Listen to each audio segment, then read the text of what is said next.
Sobat yang berbahagia, semua kita tahu lagu hidup adalah kesempatan.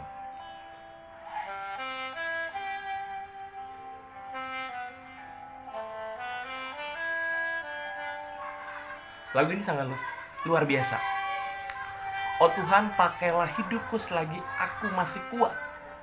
Bila saatnya nanti ku tak berdaya lagi, hidup ini harus jadi berkat. Ada dua cara menjalani hidup untuk melayani Tuhan. Yang pertama, hidup untuk melayani. Dan yang kedua, melayani untuk hidup. Menjadi pertanyaan, kira-kira saya dan saudara ada di posisi yang mana? Melayani bukan pilihan, bukan kesempatan, bukan aji mumpung, bukan ikut-ikutan, tetapi benar-benar merasa terpanggil hidupnya untuk melayani. Itu berarti sudah tahu kan kira-kira apa yang kita lakukan? Hidup untuk melayani ataukah melayani untuk hidup? Hidup untuk melayani itu berarti seseorang tahu dan mengerti kehendak Tuhan, apa yang Tuhan mau. Tuhan punya waktu, Tuhan punya mau, dan melakukan apa yang Tuhan kehendaki dalam kehidupan kita sesuai dengan visi misi Tuhan yang mengendalikan pelayanan ini. Saya ambil contoh Nabi Yeremia. Dalam Yeremia pasal 20 ayat 9, apa yang terjadi ketika hatinya digerakkan oleh firman Allah pada saat itu ketika dia berpikir sudah tidak mau melayani Allah lagi, tetapi lewat firman Allah yang menggerakkan hati Yeremia. Nabi Yeremia tetap setia walaupun rintangan, tantangan begitu banyak silih ganti. Bagaimana saya dan persekutuan? Bagaimana saya dengan saudara? Ingat, pelayanan, siapapun dia yang hidup untuk melayani tidak memperhitungkan untung rugi. Dan Tuhan tahu apa yang dia lakukan karena dia melakukan berdasarkan kuasa Roh Kudus, gerakan Roh Kudus yang terjadi dalam kehidupannya. Mereka akan tetap berusaha menyukakan hati Tuhan, bukan manusia, karena mereka itu hamba Tuhan, bukan hamba gereja ataupun kuli gereja. Yang melayani semuanya itu untuk disanjung, disukai, malu hati sesama manusia, takut kehilangan pekerjaan, jabatan, posisi, kedudukan, dan sebagainya. Melakukan segala sesuatu untuk mempertahankan pelayanan bagi manusia, selalu mengandalkan jasa diri orang, selalu mengandalkan manusia, serta memperhitungkan dalam pelayanan dan lain sebagainya. Kalau cara-cara demikian yang dilakukan dipakai di dalam pelayanan, itu berarti melayani yang dilakukan hanya untuk hidup. Beda kan? Karena itu coba saya melihat ketika kita menjalani hidup untuk melayani Tuhan, life to serve God, berdasarkan 1 Petrus pasal 5 ayat 1 sampai dengan 6. Berdasarkan 1 Petrus pasal 5 ayat 1 sampai dengan ayat 6. Saudara-saudara silakan membaca.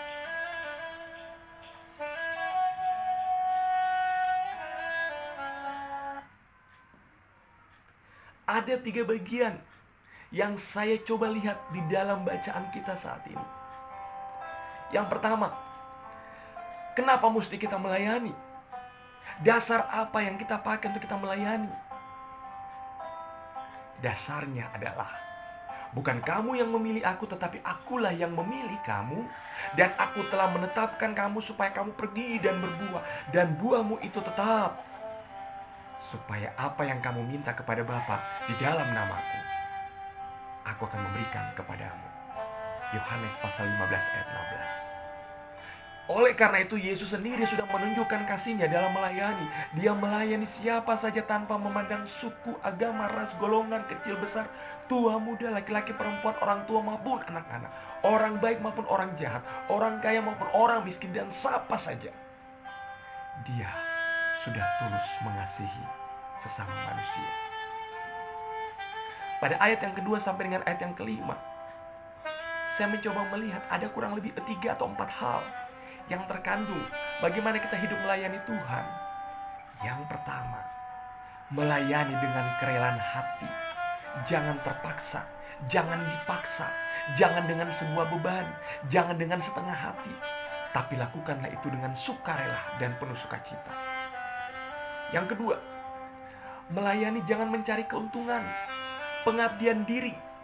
Pikirnya sebagai pekerjaan sampingan ataupun pekerjaan tambahan, karena nantinya akan dibayar. Jangan jadikan pelayanan ini sebagai pengabdian diri yang harus dibayar, atau sebagai bentuk upahan. Kalau nggak dibayar, saya nggak mau layani.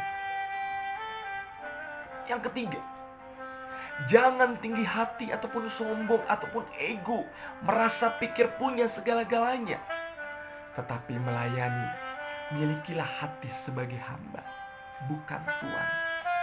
Melayani bukan hanya memerintah, tetapi bagaimana kita siap diperintah. Sekalipun dalam masyarakat kita terkenal sebagai orang hebat, orang pintar, orang yang punya posisi, kedudukan, jabatan, dan sebagainya. Tetapi ketika kita melayani Tuhan, tanggalkan semua itu. Posisi kita semua sama, adalah kita sebagai saudara, dan kita punya hati sebagai hamba. Dan hal yang keempat, ketika kita melayani, sebelum melayani orang lain, melayanilah diri sendiri. Artinya, sanggupkah kita menjadi teladan bagi orang lain, menjadi contoh, menjadi panutan? Berkacalah pada diri sendiri. Sebelum kita menyuruh orang lain, mampukah kita melakukan semuanya itu? Karena itu, milikilah pelayanan dengan sebuah teladan diri bagi kehidupan untuk orang lain. Dan bagian yang ketiga, saya melihat pada ayatnya yang keempat. Di situ dikatakan, ketika benar-benar kita hidup untuk melayani Tuhan, apa yang dilakukan oleh Tuhan? Tuhan akan memberikan berkat, Tuhan akan memberikan upah, Tuhan akan memberikan reward yang tidak pernah kita pikirkan lewat cara dan kehendak Tuhan di dalam hidup melayani, dan mempertaruhkan seluruh hidup dan kehidupan kita kepada Tuhan. Ingat Salomo, ketika Tuhan bertanya kepada Salomo, apa yang engkau minta? Salomo cuma meminta hikmat dan kebijaksanaan. Selebihnya Tuhan menambahkan segala sesuatunya kepadanya. Karena itu, bersakit-sakit dahulu, bersenang-senang kemudian. Jalan mengikuti Yesus adalah jalan penuh dengan via dolorosa. Walaupun penuh dengan penderitaan, tantangan, lika-liku kehidupan yang sungguh sengsara, tetapi ingat, di depannya sebuah kemenangan Tuhan telah berikan. Karena apa janji Tuhan? Immanuel, Allah beserta kita. Tuhan berkati.